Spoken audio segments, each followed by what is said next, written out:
আমি সকালবেলায় সংযুক্ত ছিলাম চাঁপাইনবাবগঞ্জের পুরাতন বাজার, যেখানে পাইকারি রেটে সবজি বিক্রি হয়। সেখানে দেখা গেছে যে যে সবজি 30-40 টাকা করে বিক্রি হচ্ছে, সেই সবজি এখন আমি এসেছি চাঁপাইনবাবগঞ্জ নিউ মার্কেট খুচরা বাজারে। সেখানে দেখা যাচ্ছে যে সেই সবজি প্রতিটা সবজিতে 30 থেকে 40 টাকা করে দাম বেশি নিচ্ছে। তাই এর কারণ হিসাবে এখানকার যারা বিক্রেতা আছেন তারা বলছেন যে সেরা জিনিসটাই নাকি এখানে বিক্রি করা হয়, যার কারণে দাম বেশি নিচ্ছেন। কিন্তু আমি সকালে যে পাইকারি বাজারে যেটা দেখলাম, সেখানে আসলে কৃষক ন্যায্য দামটা তারা পাচ্ছে না। অর্থাৎ প্রতি কেজিতে তারা 30 টাকা থেকে 45 টাকা কম পাচ্ছে, এবং খুচরা বাজারে প্রতিটা সবজির বাজারেই মানে প্রতিটা পণ্যেই 30 থেকে 40 টাকা বেশি নিচ্ছে। আমি যদি একটু বলতে চাই যে পুরাতন বাজারে আমি দেখেছিলাম সবজির বাজারে, যেখানে ফুলকপি বিক্রি হচ্ছিল 30 থেকে 40 টাকা কেজি, বর্তমানে এখানে দেখছি 60 থেকে 65 টাকা কেজি নিউ মার্কেট খুচরা বাজারে। সিম দেখলাম ওই বাজারে 100 টাকা কেজি, এখানে নিচ্ছে 130 থেকে 40 টাকা কেজি। একই ভাবে পাতাকপি, বেগুন সবকিছুতে 30 থেকে 40 টাকা করে বেশি নেওয়া হচ্ছে।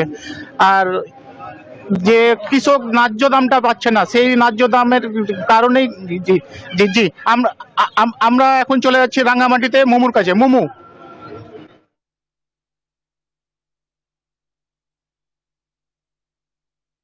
ধন্যবাদ আপনাকে। আপনি যেমনটি চাঁপাইনবাবগঞ্জের খবর জানাচ্ছিলেন, একই চিত্র বিরাজ করছে রাঙামাটিতে। আমি আছি এখন রাঙামাটির বনরূপা বাজারে। আজকে হচ্ছে শনিবার, অর্থাৎ হাট বাজার এখানে। যেহেতু সামনে শীত, এই শীতকে কেন্দ্র করে অনেক সবজি আমরা দেখতে পাচ্ছি। বিভিন্ন সবজির পসরা সাজিয়ে বসেছেন দোকানিরা, তবে দাম একটু বেশি, যা সাধারণ ক্রেতা আছে তাদের নাগালের বাইরে। অনেকে বলছেন এখন রাঙামাটিতে ফুলকপি বিক্রি হচ্ছে 60 থেকে 70 টাকা কেজি দরে, এবং বেগুন বিক্রি হচ্ছে 90 থেকে 100 টাকা কেজি দরে। সিম বিক্রি হচ্ছে প্রায় 150 টাকা কেজি দরে। একই সাথে দাম বেড়েছে টমেটো এবং কাঁচামরিচের দাম। টমেটো বিক্রি হচ্ছে প্রায় 200 টাকা কেজি দরে, এবং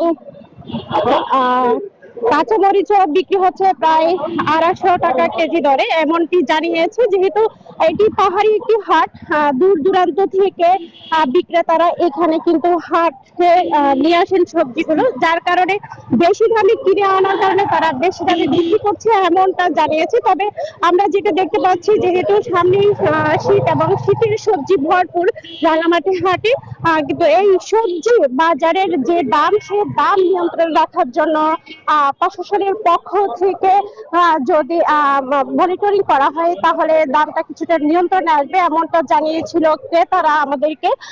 তবে রাঙামাটি শুধু বনরূপা বাজার নয়, রাঙামাটিতে কলেজ গেট, ভেদবেদি এবং হিজাব বাজার ও তবলছড়ি বাজারও আমরা কিন্তু একই চিত্র দেখতে পেয়েছি। তো রাঙামাটি থেকে এই ছিল আমার কাছে সর্বশেষ তথ্য। ফিরে যাচ্ছি স্টুডিওতে। মনিরা, অসংখ্য ধন্যবাদ মোমো রফিকুল আপনাদের।